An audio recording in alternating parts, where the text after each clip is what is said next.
Hello and welcome to Next 2.0 on WQLN NPR. Next is produced by the Public Voice Media. I am your host, Marcus Atkinson, with guest host Chuck Camarada.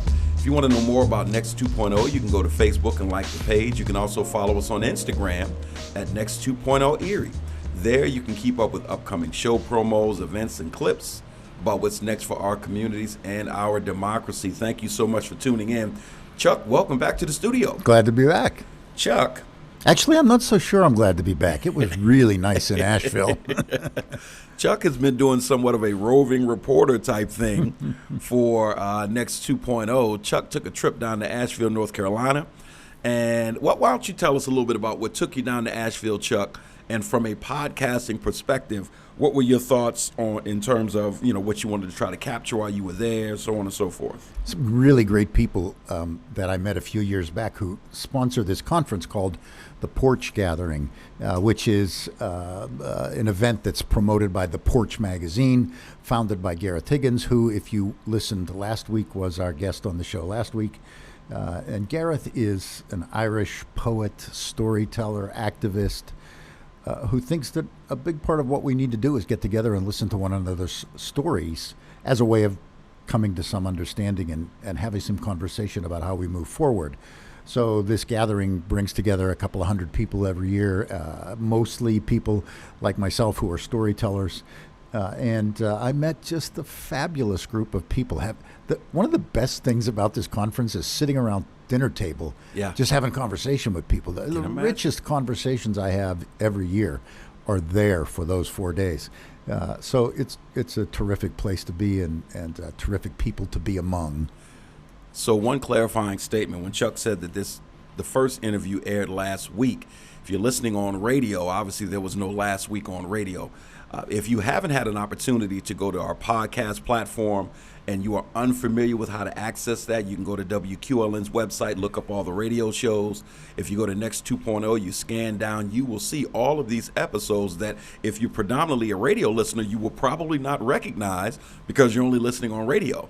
And so you can scan through those episodes, not just listen to Chuck's podcast offering from last week, but past episodes. We encourage you to do that so you can just kind of keep up with all the content under this new format. We are producing so much more than just this first Sunday of the month content. Now, for a clarifying question, Chuck, are the majority of these people at this conference, if not all, are they faith-based individuals, or what kind of backgrounds are these people coming from? It's a really good question. I would say most of them are folks whose faith has evolved over the years. Got it.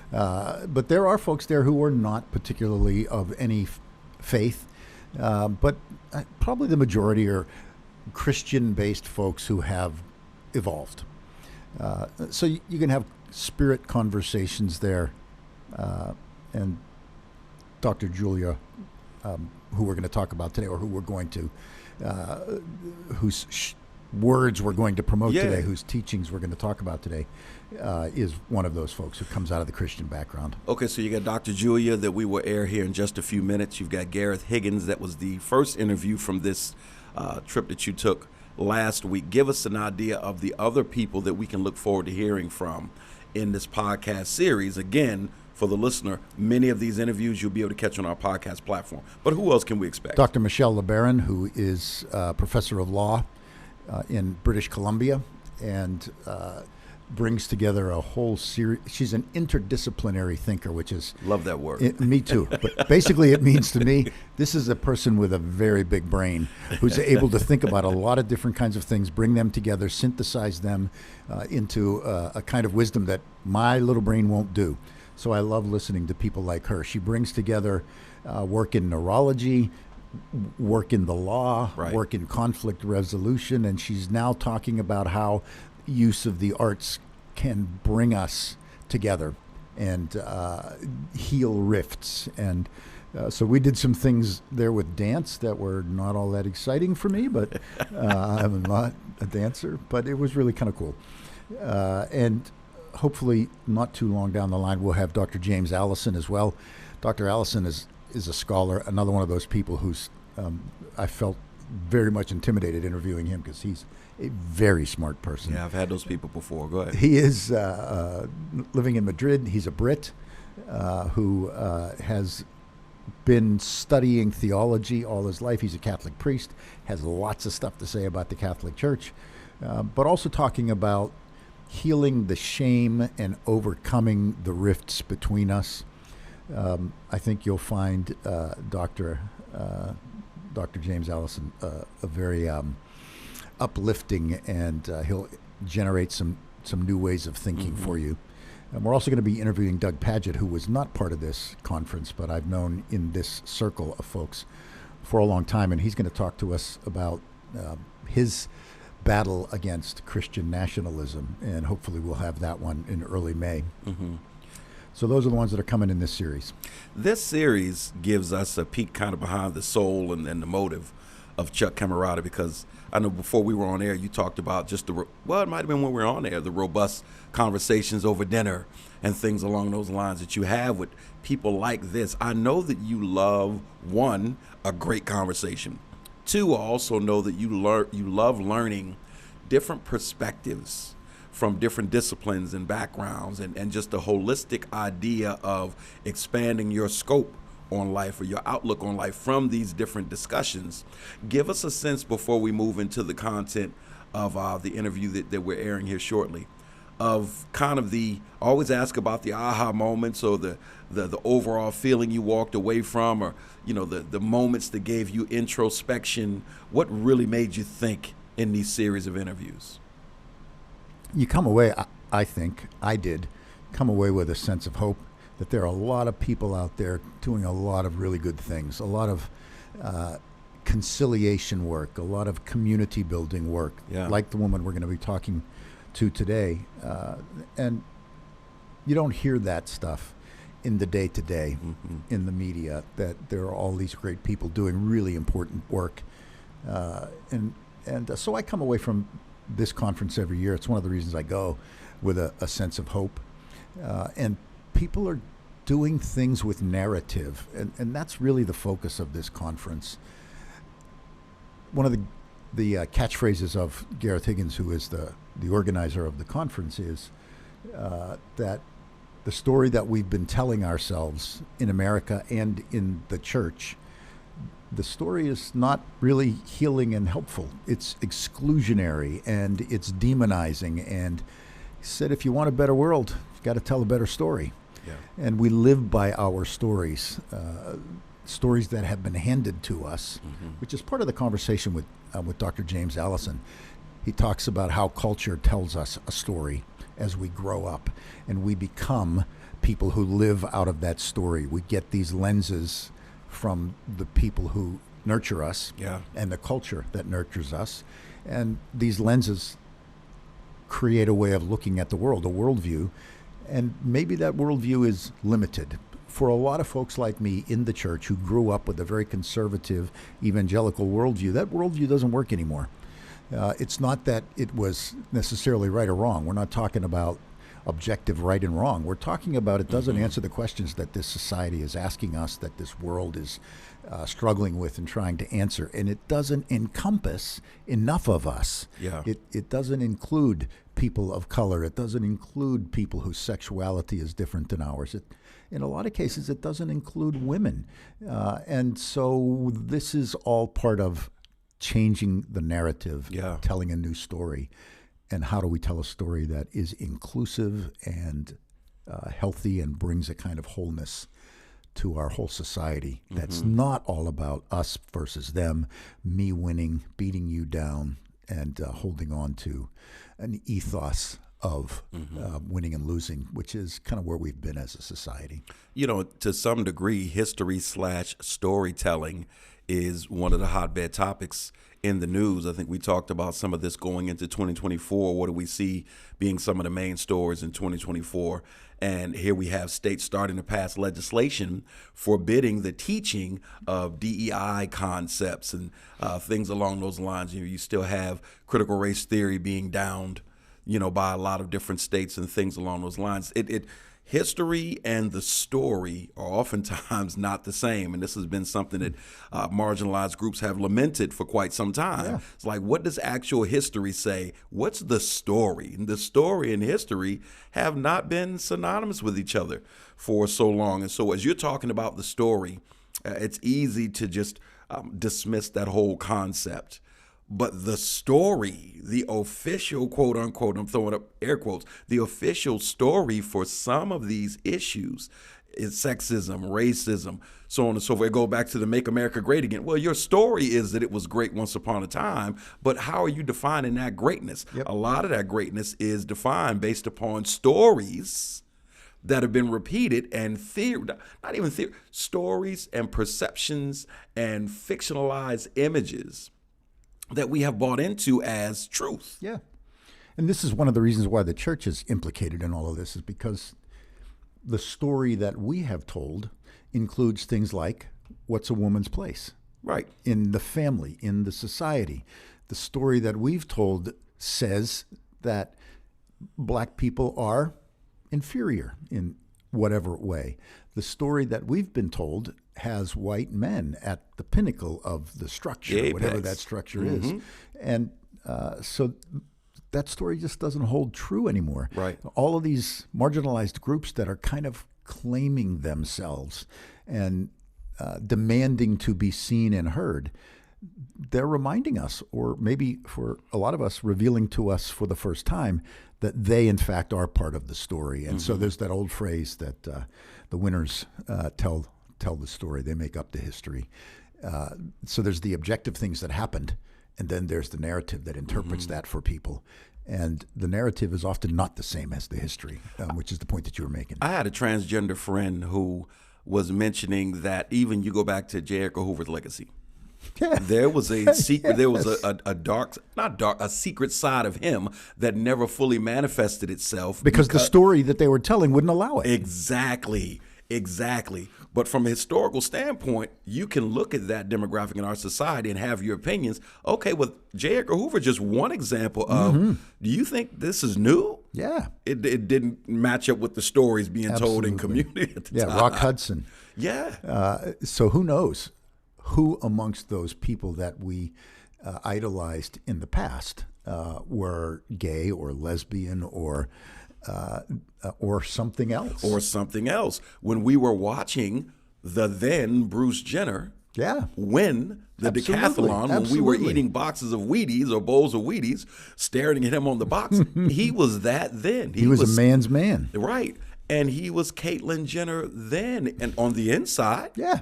Right? But not allowed to claim himself. Not allowed to claim that. And so the story shapes society. So when you talk about stories, I just wanted to make sure we put that in context. Good idea. Because this is a bunch of stories. Now, set up the conversation that we're about to hear here shortly. So Dr. Julia will tell us a little bit about her story, but Julia lives in Charlotte, North Carolina, and she had been visiting different churches. She's an ordained Presbyterian pastor. So she would go to these various churches and preach as a supply pastor, which is a person who kind of travels around from church to church and fills in when there's need. And she noticed that so many of them had cemeteries attached. And so she'd start visiting the cemetery. She'd go out and walk through the cemetery. One church in particular, which is the focal point of a documentary that she's making, and I don't remember the name of the church, but it's an upscale, fairly wealthy white church, has this really nice manicured cemetery. And cemeteries are cool places if you like history, and so lots of history there. A couple of 100 years of history in that cemetery. But as she's walking around the cemetery, she's noticing that there's a stone wall, waist-high stone wall built around one side of it, and there's archways through it. So she wants to know what's over there. She goes, she checks it out, and she discovers that that's where the slaves were buried. And it's not been being taken care of, and there aren't stones that are polished and beautiful. And so she wanted to talk to the church about that, and she began dialogue with not just this particular church, but with a whole series of churches about the history. And she began to bring together people who are the descendants of slave owners and who are the descendants of slaves, to talk about this and to try to do some development of understanding between the groups, to share the history, to broaden the story. And in the particular church that the documentary is about, they are building a memorial, a big memorial garden that's going to memorialize the slaves. And the people who are involved in it are people from the local black church that's split off from this particular church, and whose ancestors are buried in the slave part of the cemetery, and the people in the white church who are the descendants of the slave owners. And they're working together, and it has become, wonderful for her, a kind of a seminal thing for her. Yeah. It's the thing that pushed her into doing work on community building. And so now her work is about bringing people together across lines, whatever those lines might be, slave, free, black, white. And so she's doing some really neat work. Excellent. There's an article, and we'll post the article in the description on our page, but there's an article by Marissa Peñalosa. I want to say I'm saying that right. And this is from October 3rd, 2022. And it was on the NPR website. And the title is Slavery Descendants Fight to Memorialize a Cemetery in Maryland. And it gives a similar account in Maryland. It goes through it as an account in Portsmouth, Virginia, New Hampshire, Portsmouth, New Hampshire, that there's accounts for. There is information on a place in New York City that this was discovered. One of the things that it pointed out that there was no national database for African American cemeteries, and currently there's pending legislation in the U.S. Congress, the African American Burial Grounds Preservation Act, and that would serve a similar purpose that the National Parks Conservation Association serves, in terms of being able to codify all of these sites all over the country, and then maintain and properly memorialize these areas. And so I'll post that just so that you can read a narrative or narratives across the country that mirror what Chuck is talking about, to show that this is a movement that is not just to that local community in particular. Chuck, introduce this segment for us, introduce the doctor as we go in and listen to it. Well, for the past decade or so, Julia has been researching and uncovering the truth about burial grounds for enslaved people in churches and communities. It's really a national thing, but she's been specifically focused on doing her work around Charlotte, North Carolina, where she lives. She has lately transitioned into working on building communities committed to truth-telling and healing and racial justice and reconciliation. As I said, she's an ordained Presbyterian pastor. She's also associate professor in the Department of Religious Studies at UNC Charlotte, where she teaches courses in African American religion and racial violence in America, among other things. She's the author of Race, Religion, and the Pulpit. And I find, so in the description of the conference, she was one of the first people identified as someone I want to talk to, because she's dealing with something that I found really interesting, and that was a revelation to me. So this is my interview, my conversation with Dr. Julia Robinson Moore, which we did, by the way, in a closet, because there was no place for us in Asheville. And so the folks in the cafeteria found us a closet, and we had a great conversation there. All right, enjoy. So this is an interview with Dr. Julia Robinson. Yeah, Robinson. Julia Robinson Moore. Mm-hmm. So it's really good to be. Do you want me to call you Dr. Rob? Oh, no, you call me Julia. Oh, okay. So it's really, really good to be here to talk to you, Julia. Thank you. We just finished listening to her do a talk to the crowd here at Montreat, and talking about your work studying graveyards, and we'll come back to that in a minute. But I wanted to ask you about the story that you told of kind of your becoming aware of the seriousness of racism in America today. All right. So this story starts off with when I'm 10 years old, and my mother wanted to go on a camping trip. And where were you guys living at the time? And I'm born and raised in Detroit. Okay. And so we're we're leaving Detroit, and we're going to a place about 40 minutes outside called Howell, Michigan. And we got to a KOA campground just as about the sun was setting. And as we drove up, what we thought was going to be campground lights were actually torches from the Ku Klux Klan. So immediately my mother told me and a couple other people that we were with to get down on the bottom floor of the vehicle that we were driving. And she turned the lights off, and then she slowly backed the car down this dark dirt road. And it was pretty scary because if you've been to campgrounds, you know there's no lights, right? And now you're having to go down this dark road. Well, the fear for my mom was incredibly palatable, and I was confused though because when I got to the campground, I saw the cross, and I remember seeing the cross as a Sunday school kid going to church. People. Church, and so I just began to have questions around Christianity and terrorism. And then my mother explained to me when we got back home that they were the Ku Klux Klan and that they didn't like black people. And she was trying to explain to me why they didn't like black people. And I was further confused because they were demonstrating the cross, which was about God loving everybody. And so that began my journey to ask these hard questions of Christianity and race and place and ideas of the sacred. So. We are, and so I'm a white male, heterosexual, middle class, blue collar background from Pittsburgh. And so I'm totally blind to all of this until much later in my life.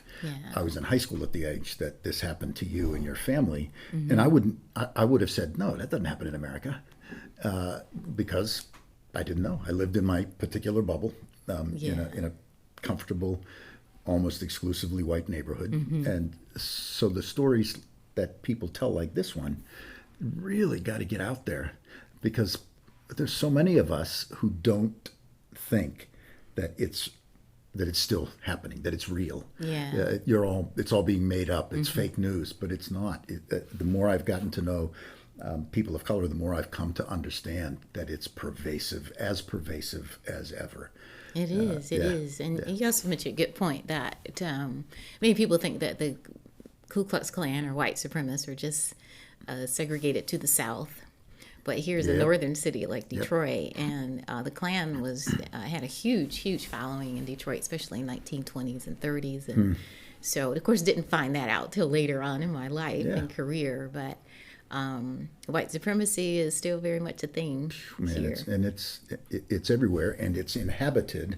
So you and I are both pastors, and it has inhabited a part of the church. Absolutely. It's become very large in the Christian nationalist movement, which is companion to white nationalism. And I don't understand personally why we are not making statements after statements about it in our churches, why we're not preaching about it every Sunday. But I'm also, one of the things that you said in your talk that I particularly loved was that you feel like part of your job is to expose things with grace and not with shame. And I think that's something that I got to learn. I hear you. It's not easy. It's not, especially in your position. So there are so many people, though, and we'll get to talking about this in a minute. There's so many people who immediately have their button pushed when you start to talk about race or racism. And so they're in defensive posture before you have a chance to disarm it. And that's a difficult project, disarming people and getting them to give a listen, because so many of them are really good-hearted people, but their experience is such that, and their sense of identity is tied up with, so that they're very easily put on the defensive. So I'm working on that one too. I hear you. So one of the things that happened as a result of your sensitivity, trying to understand the church and Christianity and how it could be part of this of racial prejudice, and was to get involved with studying cemeteries. And did that happen after you moved to Charlotte? It did. So I got ordained as a Presbyterian minister in 2004. It was 2 years after I finished my PhD in African American history. So I took a new job here at UNC Charlotte and moved my ordination status to the Presbyterian of Charlotte and became a pulpit supply minister. So I started going around the city just filling in for churches, ministers who were sick or on vacation or whatever. And it turns out that Charlotte was just as segregated as the North in terms of its churches. So, you know, Dr. Martin Luther King Jr., he says Sunday morning is the most segregated hour in America. Yep. And of course, he said that in the 1960s. Well, here we are in, you know, Hasn't the early 2000s. It's still the same. So I'm preaching at these different churches, both black and white, and my car usually is parked up against the cemetery, and I begin to notice differences between different sections of the cemetery. I noticed these beautiful headstones with very manicured lawns around them, and then I could look over and see behind a wall, if I, you know, a little entry through the wall or a hedge, that there's these overrun stones, lots of overgrown hedges. And I would ask a couple of church members, I say, hey, who's buried behind there? And they say, oh, that's where the slave people are. And over my 18-year experience here in the city of Charlotte, I've preached at so many churches that I began to just see all of these segregated burial grounds, and most of them were enslaved people. And so here are these markers of slavery hidden in plain sight within the sacred setting of the church. So that's how I got in. And I wanted to create peace building initiatives between the descendants of the enslaved and those who had formerly or did enslave them. And I said, what would it be like to bring both communities together to tell the story, but also memorialize the neglected and forgotten enslaved burial grounds, sort of give honor. Yeah. You know. And so that's the work that you're doing, and the documentary that's going to come out. Hopefully, we were just talking about how long that's going to take, but yes, we're going to believe just maybe 2 years. Sometimes in the next year or two. Yeah. Which would be, but it really sounds like the part of it that really struck me. It sounds like you're being able to bring people together across racial lines. Yes. And even though in the case that you're talking about, that the cemetery that you're working at is on the property of a white Presbyterian congregation, but they have partnered with the black descendants of those enslaved there. Yeah. So two congregations come together across their racial lines working on this project together. So I'm struggling with, how do you see the communities, the divided communities coming together? How can we build bridges across those racial lines? My church in Erie developed a relationship with a black church. We're suburban, big time bubble. Yeah. I pastored in the richest community in Erie County. Wow. Okay. So we reached out to this congregation, and one of the things that we learned over a couple of years of going back and forth and worshiping with each other and doing Sunday school was, we're very different. We have different ways of doing things. We have different styles. We have different cultural contexts. And on Sunday morning, one of the reasons it's segregated is that people want to go where they're comfortable. And so stretching yourself to go to a place of discomfort is not what people kind of think about on Sunday, what they want to do on Sunday morning. So how do we bridge that? Because you seem to be having some success with that, bringing people together. So what is unique about the situation that I'm in is that my husband and I, who's my partner in terms of the ministry, is we capacity build with congregations that are racially divided before we bring them together. And we capacity build with Jesus Christ as the center, as their Christian identity at the center. So you work with different groups, basically segregated at that point. They're already so you work with the blacks, you work with the whites, then Uh-huh. you bring them together. But what do you mean by capacity building? So capacity building means we give people training to connect with the presence of God and understand who they are as Christians first and foremost above their racial identity.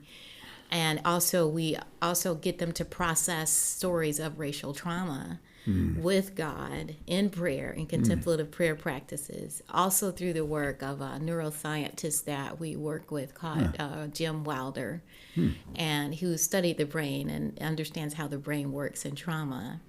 And so we bring those skill sets to these churches, and we work with them for about 6 to 8 months, just hearing their stories, hearing their journeys, but also getting them to process in prayer any stories of racial trauma, poverty trauma, any kind of trauma that would possibly come up as they hear the stories.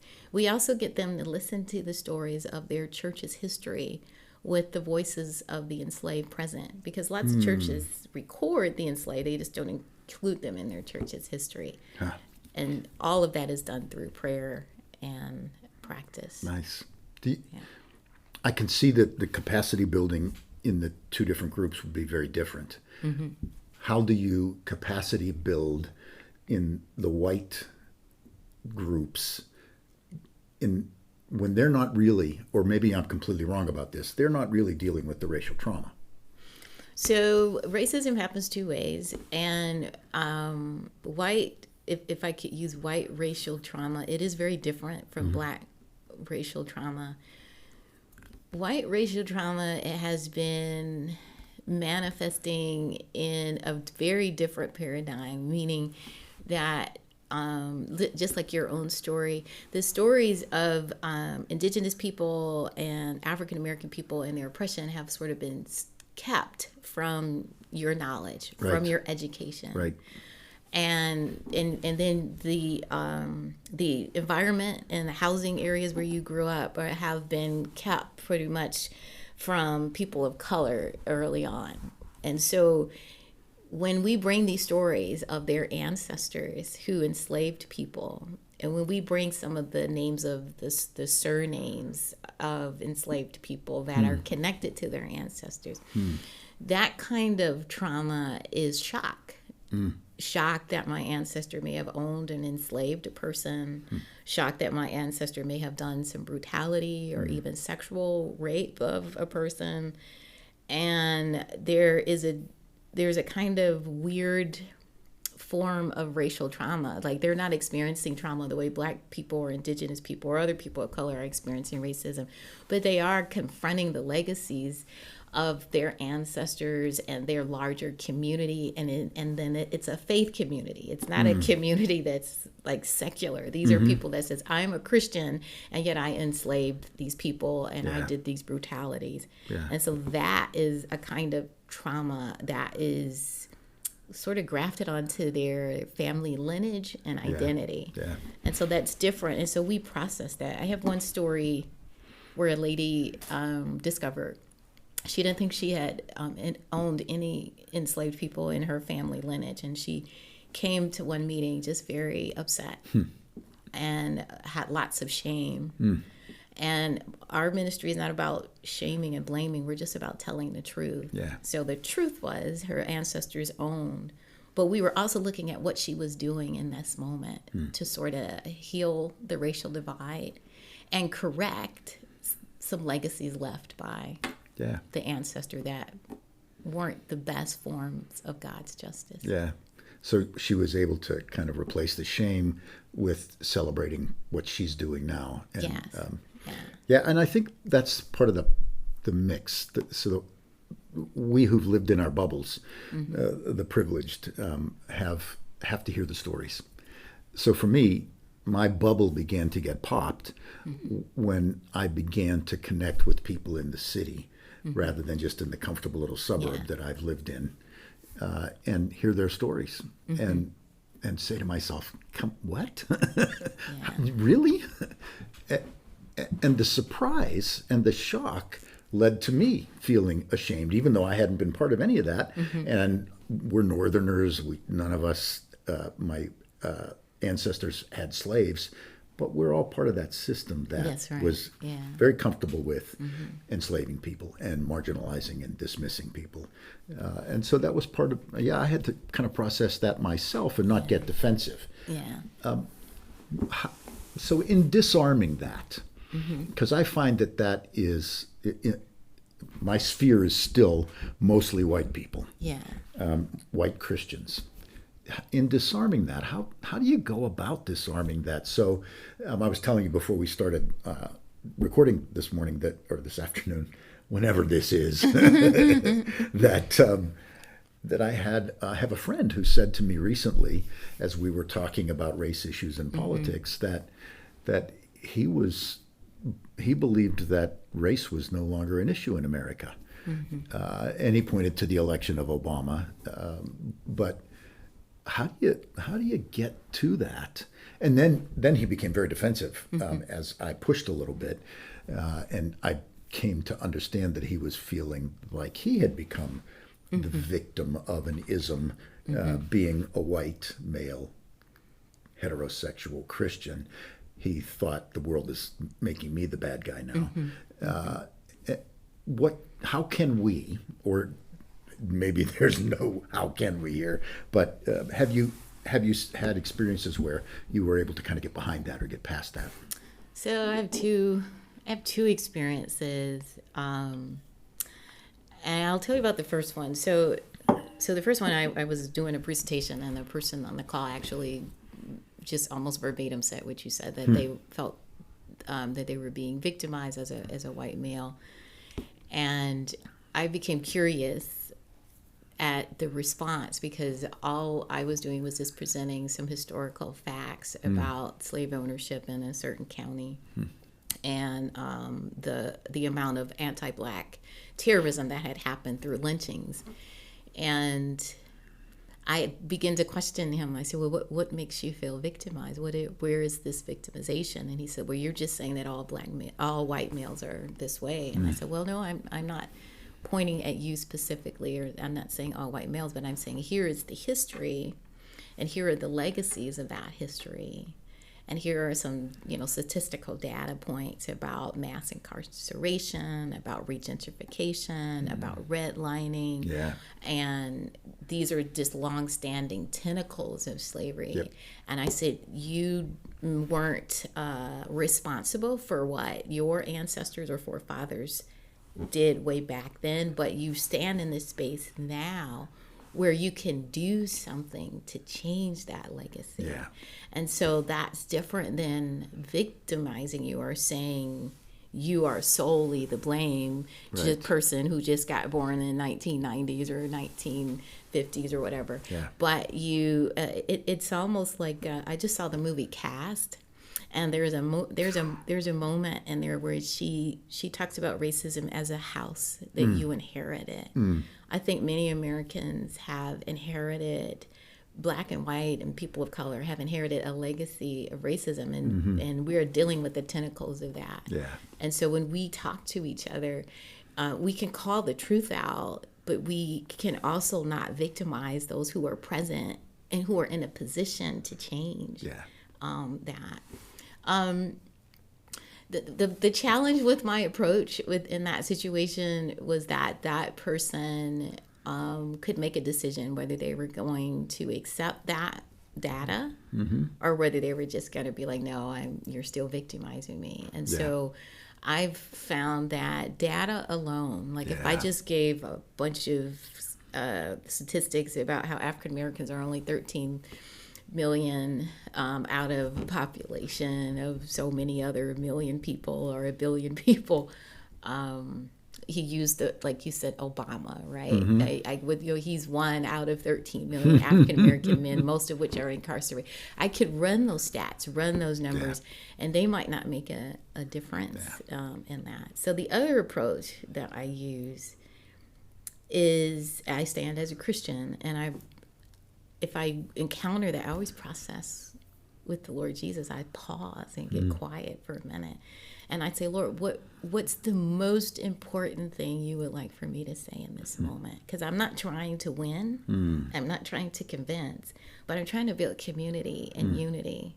And if I can have a conversation where we don't have to agree on whether you're victimized or not, but we can agree that we want to do something to help people who are dealing with the legacies of slavery.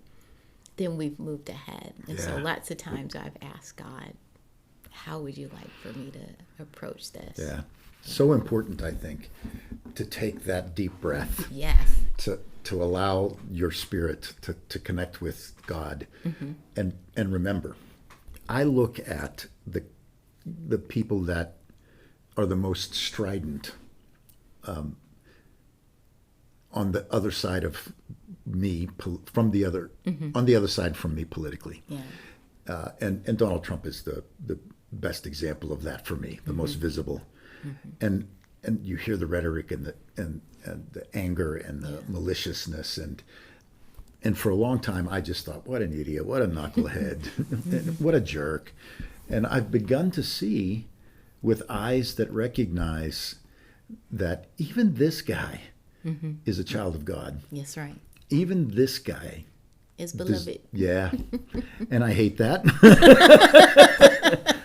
Because it's so much easier just to write him off, just to hate him. But there's also part of me that says, what's the trauma there? That's right. That made this guy this guy? And so my friend who's, black people are, there's no racism against black people in this country anymore. He's got his own trauma and his own reason for that and his own fears that lead to that. And I'm trying to learn how to get him to talk about those.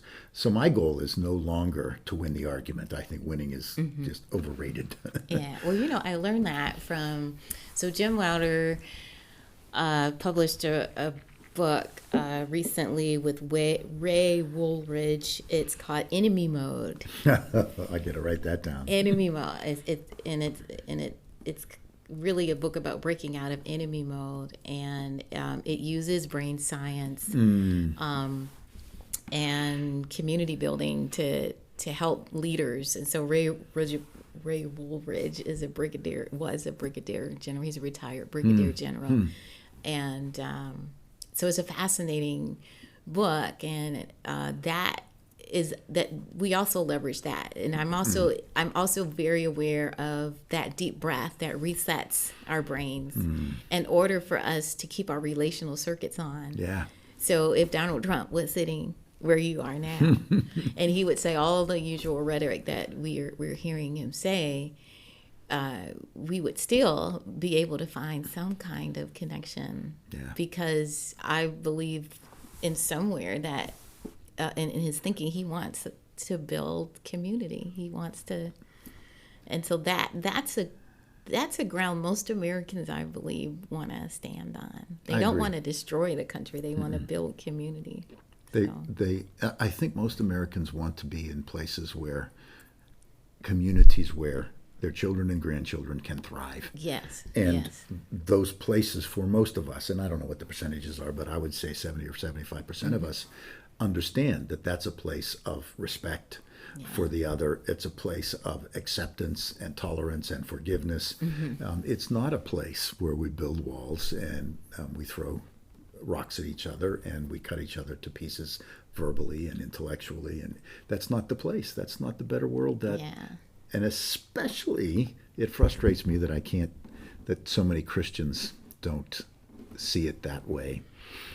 And so my ministry has become largely about talking about those kinds of things. I don't need to be the one who's at fault for slavery, but I do need to understand the history of it and the legacy of it, and that it has a big impact on my country, my community, my friends today. That's so well said. So once I get that, then I can begin to talk about how do we move forward. So what exciting things are you doing? That's kind of where I want to kind of take this. Tell me about the movie and what's going on with that.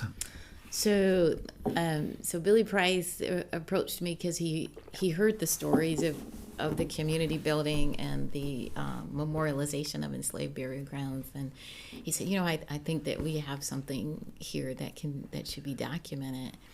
And I agreed because there were so many wonderful stories coming out of people who are finding their relatives, finding their ancestors, but there are also stories of race being transcended and bridged, of descendants of enslaved owners, slave owners and the enslaved coming together and hearing the story and uniting and even realizing they were family members. Wow.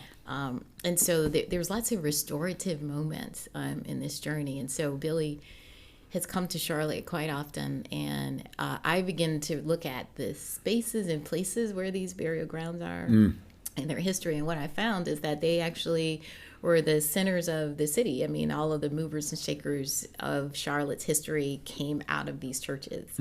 And the enslaved who are connected to these churches also tell the story. And so Charlotte is a city that is shaped by slavery, was shaped by slavery, still is shaped by slavery in terms of its neighborhoods, housing, education, and churches are in many ways an extension of that history of slavery. So. And because most of us don't think very deeply about those kinds of things, it's a legacy that is not in view. And so we can't really address it. It's one of the things that's really frustrating about the kind of stuff that's going on in Florida, where they're saying you can't teach this stuff anymore. My daughter's a history teacher, so she kind of is saying you can't educate people if you can't tell them the truth. That's right. That's right. That's such a good point. So the truth, and I said this earlier, is that Americans have never fully, as a people together, process the legacies of slavery. There's been these little silos, but as a country, we really need to have the conversation to do that. What was the Truth and Reconciliation movement in South Africa, right? We need that. Yes, we do. I think people in the modern civil rights movement, they look back and say, oh, we had the modern civil rights movement, and your friend says, we have Obama. But what the thing about those is that modern civil rights movement never dismantled the hearts, the racism and the white supremacy that may have been in the hearts of many people and were in the hearts of many people. So you have laws, like you have to obey that stoplight, but you don't have to like it, right? So that's a great illustration. And so what we're about, what the project is about, what the movie is about telling the truth about southern cities like Charlotte, but also telling them, here's the stoplight. Here's something we need to pay attention to so that we don't hurt ourselves in the future. And then here's something that we can build relationships on. And that's, I think that's ultimately the answer. There's a micro and a macro. There's a short term and a long term. And the short term is that we have to do things, we have to legislate in ways that protect people. We need to give more opportunity to marginalized groups in America. We need to make it easier for women to have access to various resources, and that has to be done in the short term. That's right. But the long term is we have to change hearts, and that's where the church has failed. So I did a thing recently about our sense of identity and how we develop that, and in talking about identity, it has become my view that we have to help our folks, and this is what you were just talking about.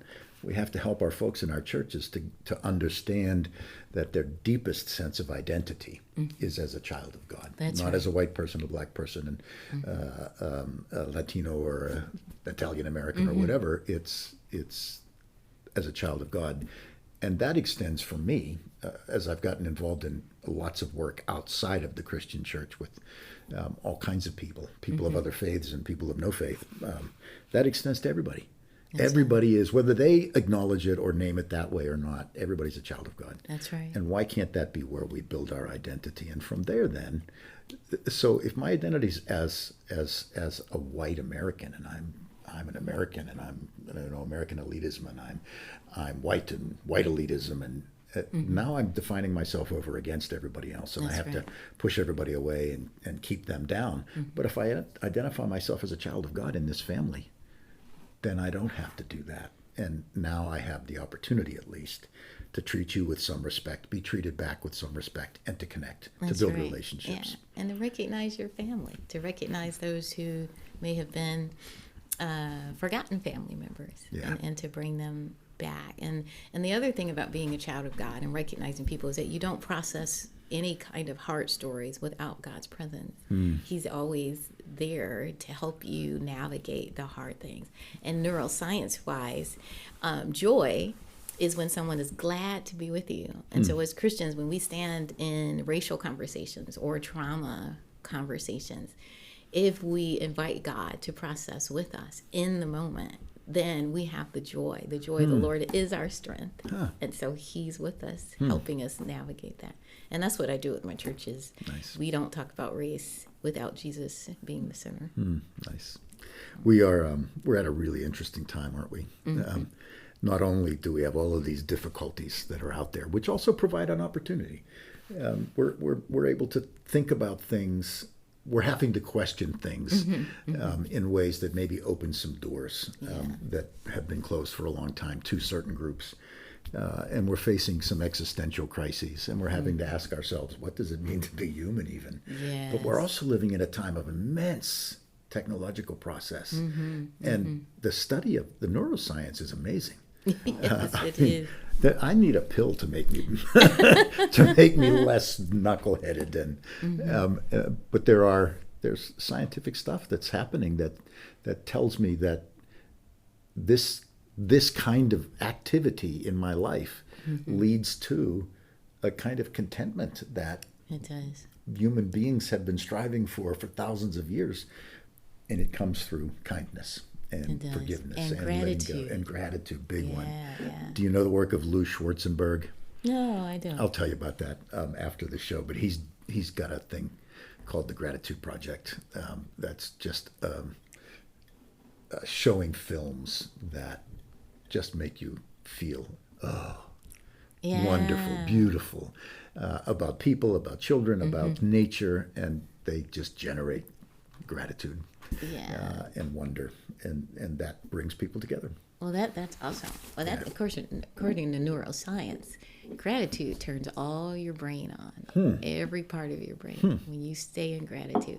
And usually when we work with churches, we create gratitude moments. Nice. So that when they sit together, they don't see each other as other.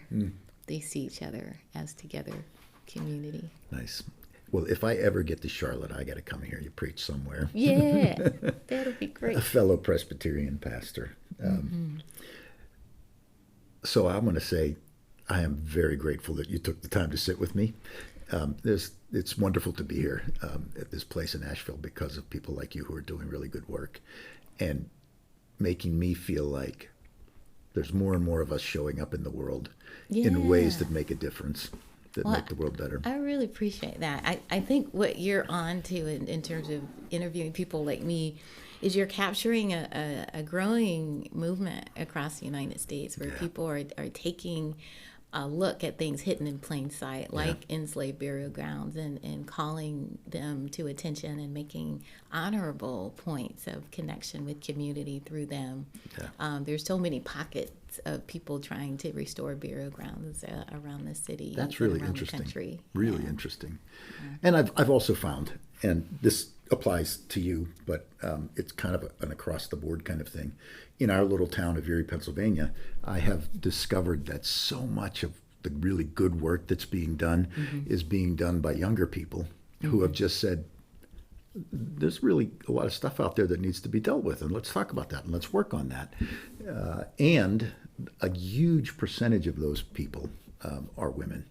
Yeah, that's right. Taking the lead, not taking the back seat anymore, bringing a whole other set of experiences and lenses through which life gets viewed to the table that's making a really positive difference.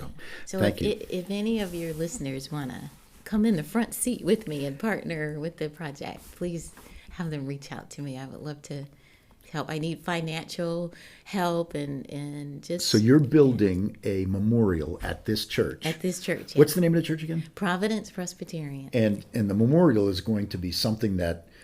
so this Providence Presbyterian Church has a cemetery that has a stone wall down the middle of it. Mm-hmm. The nice one, stones and grave sites are on the white side. Yes. And then there's a side that's basically just forest and hillside, and that's right. it's in disrepair.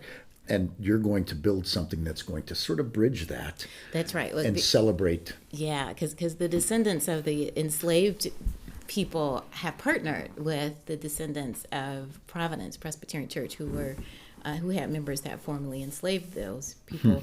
And so the two black and white churches have come together. They've agreed on a memorial design, and so now we're trying to raise money to do it. And descendants are coming from all over to kind of come and help and celebrate. And so, but the project needs architectural materials, costs, all of that. Yeah. They all need funding, and so if anybody wants to help or partner, would love to have them reach out. So one of the things that we'll do is we'll put into the show notes how you can get in touch with you. Yeah. And your organization. And so you and I will get a little bit more information written down, and then we'll put that out for people so they can respond if they want to. Okay. Thank you for coming. Well, thank you. It's been awesome. It's been awesome. All right, that's it for our show today.